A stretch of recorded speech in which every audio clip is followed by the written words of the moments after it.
ایک نوجوان لڑکا حضور کی بارگاہ میں حاضر ہوتا ہے، عرض کرتا ہے یا رسول اللہ صلی اللہ علیہ وسلم، کھجوروں کا میرا ایک باغ ہے اور میں چاہتا ہوں کہ وہاں اس باغ کے ارد گرد ایک دیوار بناؤں، لیکن یا رسول اللہ صلی اللہ علیہ وسلم میرا ایک پڑوسی ہے، ہمسایہ ہے، اس کا درخت درمیان میں آ گیا ہے، اگر میں وہ دیوار بناتا ہوں تو اس کا درخت دیوار کے اندر آتا ہے اور دیوار ٹیڑھی ہو جائے گی، یا رسول اللہ صلی اللہ علیہ وسلم میں نے اس سے کہا ہے یہ درخت مجھے بیچ دو، وہ بیچتا بھی نہیں، میں نے پہلے کہا مجھے دے دو، اس نے کہا نہیں دوں گا، میں نے کہا بیچ دو، وہ بیچنے کے لیے بھی تیار نہیں ہے، یا رسول اللہ صلی اللہ علیہ وسلم میری مدد فرمائیے۔ اب وہ یتیم تھا، حضور کی بارگاہ میں حاضر ہوا، نبی کریم صلی اللہ علیہ وآلہ وسلم نے فرمایا اس پڑوسی کو بلاؤ، حضور کی بارگاہ میں حاضر ہوا، حضور نے فرمایا یہ درخت دے دو اس کو، اس نے کہا میں نہیں دیتا یا رسول اللہ صلی اللہ علیہ وسلم، وہ غصے میں تھا، بہت ناراض تھا کہ اس بچے نے حضور کی بارگاہ میں شکایت کیوں کر دی، حضور نے ارشاد فرمایا اس کی رقم لے لو، پیسے لے لو، یہ درخت بیچ دو، اس نے کہا میں بیچتا بھی نہیں ویسے بھی نہیں دیتا، حضور اکرم صلی اللہ علیہ وآلہ وسلم نے ارشاد فرمایا، مسند امام احمد بن حنبل کی روایت ہے، میرے آقا صلی اللہ علیہ وآلہ وسلم نے ارشاد فرمایا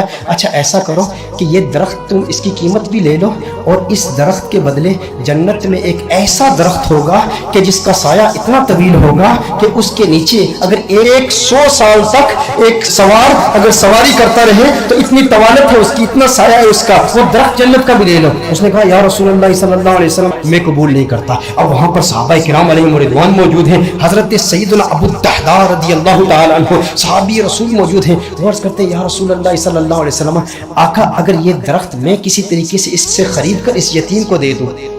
تو کیا یہ آپشن میرے لیے بھی اوپن ہے کہ جنت میں مجھے بھی وہ درخت مل جائے گا؟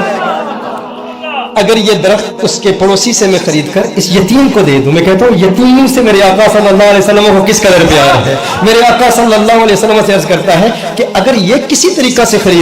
خرید کر میں اس یتیم کو دے دوں تو کیا یہ آپشن میرے لیے بھی اوپن ہے؟ نبی کریم صلی اللہ علیہ وسلم نے ارشاد فرمایا ہاں تیرے لیے بھی ہے۔ حضرت ابو الدحداء رضی اللہ تعالی عنہ فوراً اس شخص کے پاس جاتے ہیں، آپ فرماتے ہیں تو مجھے جانتا ہے؟ کہا جانتا ہوں، تو وہی ہے نا جس کے باغ میں 600 کھجور کے بڑے بڑے درخت ہیں، تیرا باغ اتنا مشہور ہے کہ مدینہ منورہ کے بڑے بڑے تاجر تیرے باغ کی کھجوریں کھانے کے انتظار میں رہتے ہیں، اور اس باغ کے اندر پھر اتنا بڑا محل تعمیر کیا ہوا ہے، میٹھے پانی کا کنواں ہے، تو اتنا مشہور بندہ ہے، تیرے باغ کے چرچے تو پورے مدینے میں ہیں، پورے شہر میں ہر بندہ تجھے جانتا ہے۔ اس نے کہا کہ دیکھو کہ اگر تیرے اس ایک درخت کے عوض میں تمہیں اپنے 600 کھجور کے درختوں کا باغ دے دوں تو یہ سودا قبول ہے؟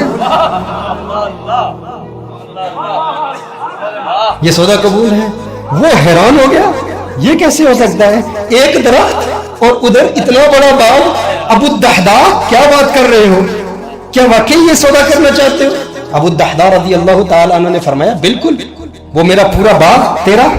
600 کھجور کے درخت ہیں، اس میں ایک بڑا ہی خوبصورت محل ہے اور اس کے گرد ایک بڑی نمایاں دیوار ہے جو مدینہ منورہ میں دور دور سے نظر آتی ہے۔ کہا وہ بھی تجھے دے دوں گا، وہ محل بھی تیرا، وہ ساری کھجوروں کے درخت بھی تیرے، وہ سارا باغ بھی تیرا، کس کے عوض؟ ایک درخت۔ کہا ٹھیک ہے، اور حضور کی گواہی میں یہ سودا ہوتا ہے۔ اب ابو الدحداء رضی اللہ تعالیٰ عنہ فوراً وہاں سے جاتے ہیں، اب ان کی جو زوجہ ہے وہ اس باغ کے اندر ہے، باہر سے آواز دیتے ہیں اپنی زوجہ کو، ہے ام دحداء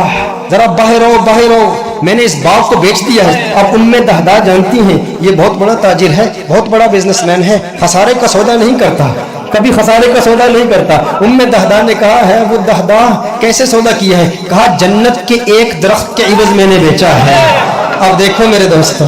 اب دیکھو ام دحداء، وہ نیک بخت خاتون، وہ خوش قسمت خاتون، اس کی عظمتوں کو سلام۔ آج آپ سوچیں کہ اگر آپ کی بیوی ہوتی اور آپ اپنے گھر جاتے اور اپنی بیوی سے کہتے ارے سنتی ہو باہر آ جاؤ باہر آ جاؤ، گھر سے باہر نکلو، یہ گھر اللہ کی راہ میں دے دیا ہے، وہ کہتی ارے ابھی تو یہ نیا ٹی وی رکھا ہے، ابھی کچھ زیورات رکھے ہیں، زیورات تو نکالنے دو، ارے نادان انسان تو نے کیا کیا، گھر ہی اللہ کی راہ میں دے دیا۔ ابو الدحداء رضی اللہ تعالیٰ عنہ نے باہر سے آواز دی، کہا ایک جنت کے درخت کے عوض۔ ام دحداء نے یہ بات سنی، کہا تو نے بڑے منافع کا سودا کیا ہے، بہت منافع کا سودا کیا ہے۔ ام دحداء فوراً اپنے بچوں کو پکڑ کے اس گھر سے باہر نکلتی ہے، باغ سے باہر نکلتی ہے۔ اب ننھے بچوں کے ہاتھ میں کچھ کھجوریں بھی ہیں، کھجوریں ان کے ہاتھ سے نکال کے کہتی ہیں اب یہ کھجوریں ہماری نہیں ہیں، میں نہیں چاہتی کہ کوئی ایک کھجور اللہ کے راہ میں دیے گئے مال سے میں اپنے جیب میں رکھ لوں، تو لے لے، کہیں اس کی وجہ سے جنت کے درخت میں ہمیں خسارہ نہ ہو، کہیں جنت کے درخت سے محروم نہ ہو جائے۔ ساری کھجوریں لے کر باغ کے اندر رکھ جاتی ہے۔ کہا کہ اس کا ایک ننھا بیٹا تھا، اس کے منہ میں ایک کھجور تھی،